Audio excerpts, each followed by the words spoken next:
Assalamualaikum warahmatullahi wabarakatuh.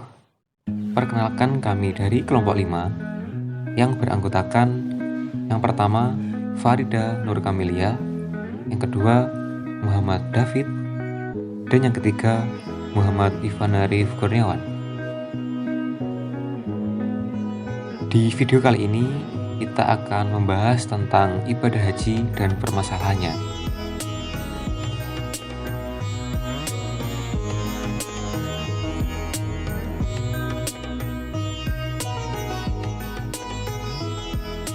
Oke, langsung saja kita ke materi pembahasan. Haji merupakan suatu ibadah bagi umat Islam. Haji sendiri termasuk salah satu rukun Islam yang berada pada urutan kelima. Ibadah haji adalah suatu ibadah yang memerlukan kebulatan tekad dan kesungguhan hati. Kebulatan tekad untuk meninggalkan kampung halaman beserta keluarga tercinta, dan kesungguhan hati untuk meninggalkan segala tingkah laku yang tidak baik. Menurut bahasa, haji artinya ziarah atau berkunjung. Menurut istilah, haji adalah berkunjung atau berziarah ke Ka'bah yang berada di Mekah untuk melakukan ibadah kepada Allah SWT.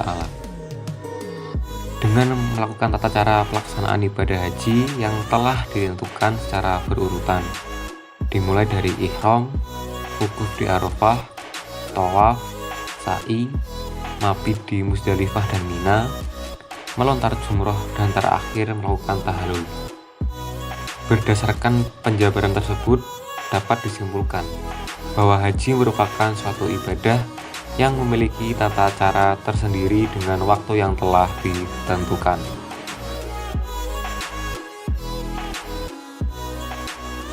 Hukum ibadah haji adalah wajib bagi orang yang mampu. Haji juga merupakan ibadah yang wajib dilakukan sekali dalam seumur hidup seseorang bagi yang mampu melaksanakannya. Kewajiban yang harus dilakukan seumur hidup sekali bagi yang mampu membuat para jamaah mempersiapkan diri sebaik mungkin untuk menjalankan ibadah haji yang sesuai dengan sunnah dan petunjuk Rasulullah SAW. Pembahasan selanjutnya yaitu syarat-syarat haji. Yang pertama, Islam, yang memiliki arti orang yang wajib melaksanakan haji ialah orang yang beragama Islam. Yang kedua, berakal, yang memiliki arti orang yang bisa membedakan antara yang baik dengan yang tidak baik. Yang ketiga, mampu, yang memiliki arti mampu secara keuangan atau finansial, mampu secara jasmani serta rohani. Yang keempat, balik, yaitu orang yang dijatuhi atau terbebani oleh syariat-syariat Islam.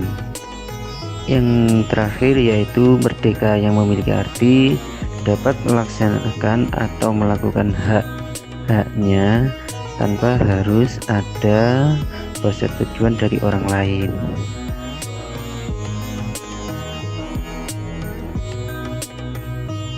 Pembahasan selanjutnya yaitu tentang rukun haji.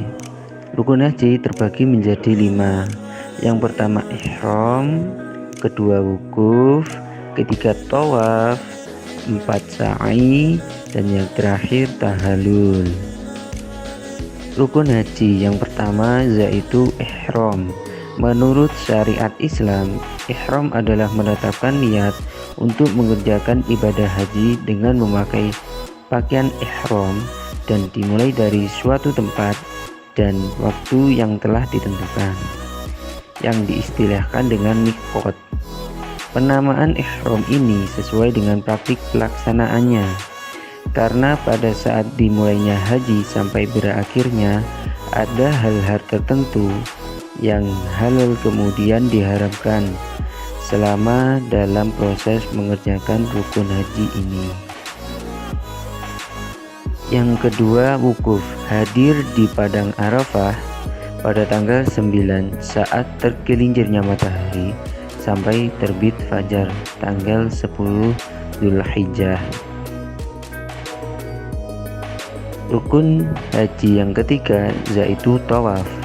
Tawaf sendiri memiliki arti mengelilingi Ka'bah sebanyak 7 kali yang dimulai dari Hajar Aswad atau yang dikenal dengan batu hitam yang terletak di dalam Masjidil Haram dan Ka'bah di sebelah kiri orang yang melakukan tawaf. Rukun haji yang keempat yaitu sa'i. Sa'i sendiri memiliki arti berlari-lari kecil antara Bukit Sofa dan Marwah dengan jarak kurang lebih 400 meter sebanyak 7 kali. Ini dilakukan sesudah tawaf. Rukun haji yang terakhir yaitu tahallul. Tahallul memiliki arti menggunting atau mencukur rambut sekurang-kurangnya 3 helai rambut. Bagi wanita menggunting ujung rambut sepanjang jari. Bagi pria disunahkan mencukur habis. Sedangkan untuk yang berkepala botak disunahkan untuk meletakkan gunting atau pisau cukur di atas kepala.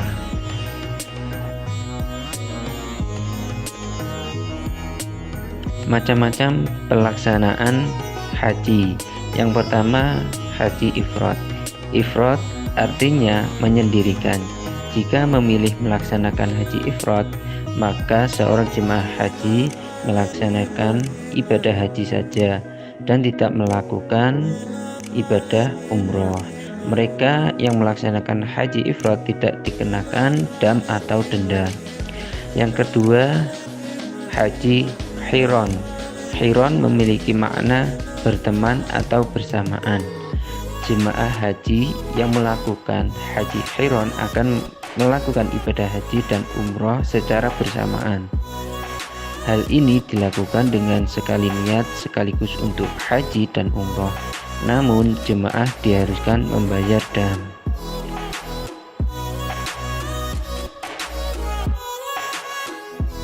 Yang terakhir yaitu haji tamattu. Haji tamattu merupakan haji yang paling sering dilakukan jemaah haji asal Indonesia.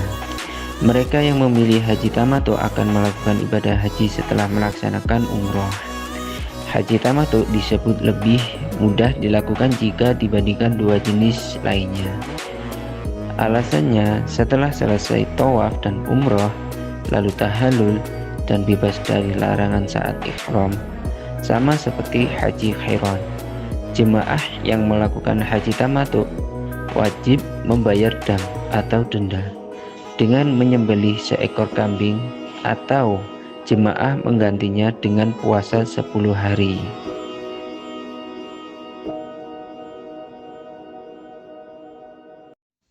Permasalahan jamaah haji wafat. Cara penyelesaiannya, jika wafat dalam perjalanan, maka setiba di tempat tujuan, ketua kloter melapor ke sektor dan memberitahukan maktab atau majmuah yang akan ditempati. Dokter kloter membuat sertifikat audit. Kemudian ketua kloter mengumpulkan dan mencatat tirkanya. Bila almarhum ada keluarga, tirkanya diserahkan kepada keluarga dengan tanda terima. Bila tidak ada keluarga, tirkanya diserahkan kepada dokter dengan tanda terima untuk diproses pengirimannya kepada keluarga almarhum di tanah air. Selanjutnya, petugas sektor menghubungi maktab atau majmuah yang akan ditempati untuk urus dan selesaikan pemakamannya. Apabila wafatnya di Jeddah, maka pengurusannya oleh wukala, di Makkah oleh maktab, dan di Madinah oleh majmuah. Surat-surat yang diperlukan yakni surat kematian dari dokter pemeriksa, surat keterangan tidak berkeberatan untuk dimakamkan di Arab Saudi dari keluarga atau dakar selaku perwakilan KJRI, dan surat keterangan dari wukala atau maktab atau majmuah untuk disampaikan kepada bagian pemakaman Arab Saudi. Jika wafatnya di tempat akomodasi atau hotel, maka ketua kloter bersama dokter kloter memberitahukan kepada maktab atau majmuah. Dokter kloter membuat sertifikat audit. Selanjutnya, ketua kloter mengumpulkan dan mencatat tirkanya, serta melaporkan kepada sektor dan dakar setempat. Bila almarhum ada keluarga, tirkanya diserahkan kepada keluarga dengan tanda terima. Bila tidak ada keluarga, tirkanya diserahkan kepada sektor atau dakar dengan tanda terima untuk diproses pengirimannya kepada keluarga almarhum di tanah air. Petugas maktab membawa jenazah ke dinas pemakaman untuk dimakamkan. Jika keluarganya menghendaki sholat jenazah di Masjidil Haram atau Masjid Nabawi, agar mengurus bersama maktab atau majmuah. Selesai disolatkan, jenazah dimakamkan di Ma'la bila meninggal di Mekah, atau di Bab Makkah atau Siti Hawa bila meninggal di Jeddah, atau di Baqi bila meninggal di Madinah. Jika wafatnya di RSAS atau BPHI, maka ketua kloter segera diberitahu oleh petugas sektor atau daker segera cek dan diberitahukan keluarganya. Ketua kloter mengumpulkan dan catat tirkahnya almarhum serta melaporkan ke sektor atau daker. Bila almarhum ada keluarga, tirkahnya diserahkan kepada keluarga dengan tanda terima. Bila tidak ada keluarga, diserahkan kepada daker dengan tanda terima untuk proses pengirimannya kepada keluarga almarhum di tanah air.